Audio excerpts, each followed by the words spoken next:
कोई भाड़े नहीं देतु आने कौन दिसे आनो सहारो कौन लई जाने दिसे कौन सहारो आने कोई सहारो दे एवं नहीं अमारा हमू जोवो थोड़ा गरीब हमू जोवो सरकार मारा माँ बाप से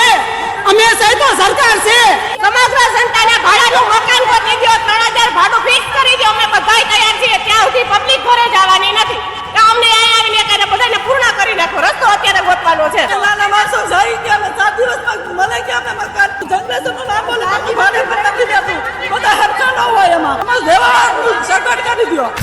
રાજકોટ શહેરના વોર્ડ નંબર 16 માં આવેલી 8 સોસાયટીઓને જે ડિમોલેશનની નોટિસ ફટકારવામાં આવી છે તેને લઈને હવે ક્યાંક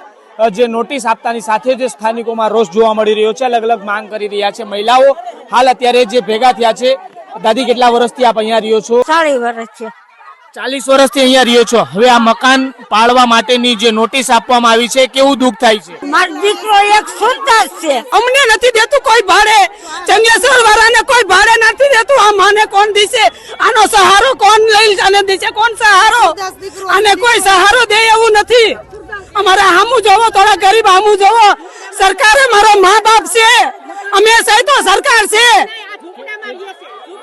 કેટલા વર્ષથી આપ અહીંયા રહ્યો છો ને કેટલા લોકો વિસ્તારમાં કેટલા લોકો પેઢી સતત અહીંયા રહે છે અત્યારે 3 છોકરા છે એમ કે 3 છોકરા વાળાને મકાન ભાડે આપવું નથી તો એને ભણાવવા ભાડાનું મકાન ગોતવું કે હું કરું કોઈ રસ્તો છે નહીં અમારે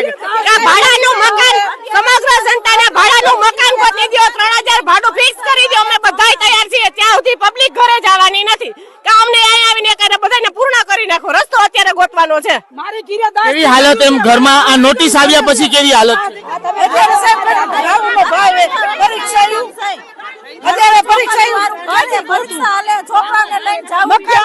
એક ઘરમાં 10 જણા રહી છે અમે અમાર 10 જણાને ક્યાં જાવું કોઈ ભાડે નથી દેતું તરત ના પાડી દે છે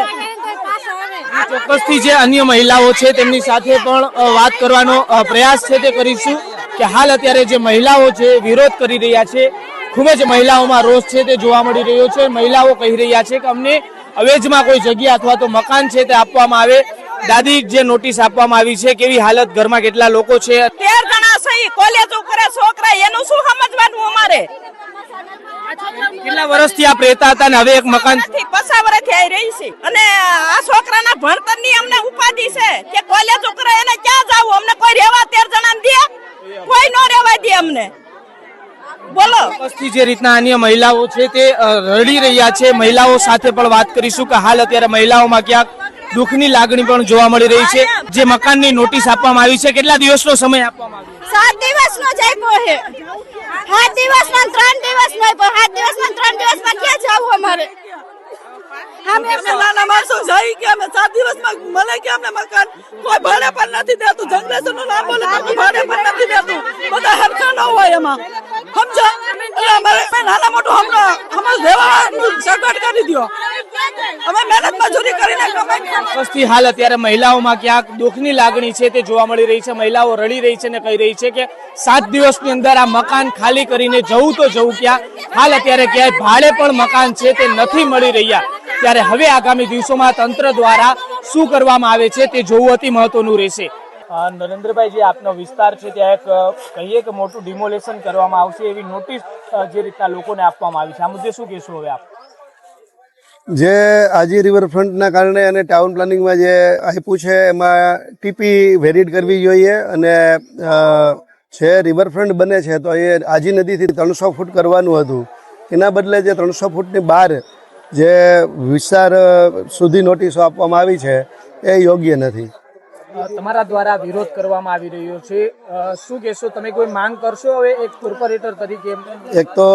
અમારા વોર્ડ નંબર 16માં ગોવિંદનગર મેઇન રોડના છેડે ન્યૂ કેદાર 9 ની આજુબાજુમાં રાધાકૃષ્ણનગર શેરી નંબર 17, 18, 19 છે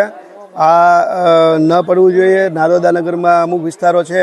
જે નથી આવતા એ પણ ન પડવા જોઈએ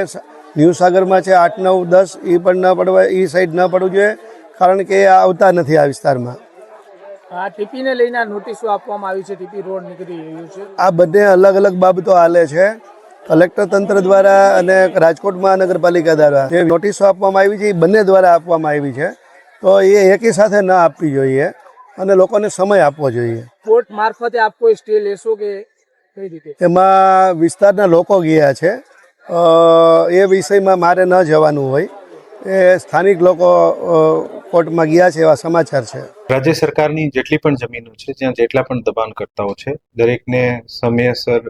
માહિતી પ્રાપ્ત થતી જ હોય છે કે તંત્ર જે છે દબાણ દૂર કરી રહ્યો છે. પર્ટિક્યુલરલી જંગલેશ્વરમાં પણ ખૂબ એકદમ ડિટેલ લીગલ પ્રક્રિયા ફોલો કરી છે. દરેકને 2 થી 3 નોટિસ આપવામાં આવ્યા છે.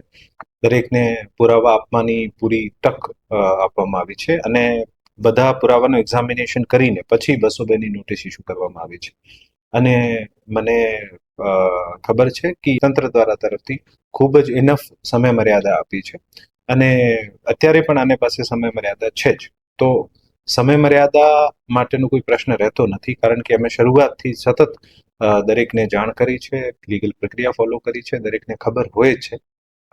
મારા મુજબ તંત્ર પોતાની રીતે જે પણ લીગલ પ્રક્રિયા છે ફોલો કરે છે અને કામ કરે છે, અને બાકી જે પણ આવનારા દિવસોમાં ડિસિઝન મેકિંગ બનશે એવી રીતે આગળ કામ કરીશું. ના, હજુ સુધી કોઈ તારીખ નક્કી નથી કરવામાં આવી. દરેક ડિમોલેશન પહેલા અમને લીગલ પ્રક્રિયા જે પૂરી કરવાની હોય છે, દરેકને પોતપોતાને વાંધા સાંભળવાની અને કાયદેસરના આધાર પુરાવા પ્રસ્તુત કરવાની તક આપવાની હોય છે. આ તક આપવાની કામગીરી જે છે આ ચાલુ છે અને પછી જ્યારે પણ અનુકૂળ થશે અમે અમારી રીતે નક્કી કરીશું. રાજકોટ શહેરમાં મેં જેમ અગાઉમાં પણ કીધું છે કે લગભગ 221 કરોડની જમીનો અમે છેલ્લા 1 વર્ષમાં ખુલ્લી કરાવી છે અને દરેક તાલુકામાં જે છે દબાણકર્તાઓને નોટિસ આપવાની, દબાણ દૂર કરવાની, સરકારી જગ્યા ખુલ્લી કરાવવાની આ કામગીરી ચાલી રહી છે. હવે તો રેવન્યુ વિભાગે આવનારા દિવસોમાં રેવન્યુ ઓફિસર્સ ડાયરીમાં પણ ઓટોમેટિકલી કેમ સરકારી જગ્યાઓ ઉપર ગૌચર અથવા સરકારી ખરાબો હોય આના ઉપર કેવી રીતે દબાણ છે આને આઈડેન્ટિફાઈ કરીને પ્રોએક્ટિવલી દબાણ દૂર કરવાની કામગીરી પણ ભવિષ્યમાં કરવામાં આવશે.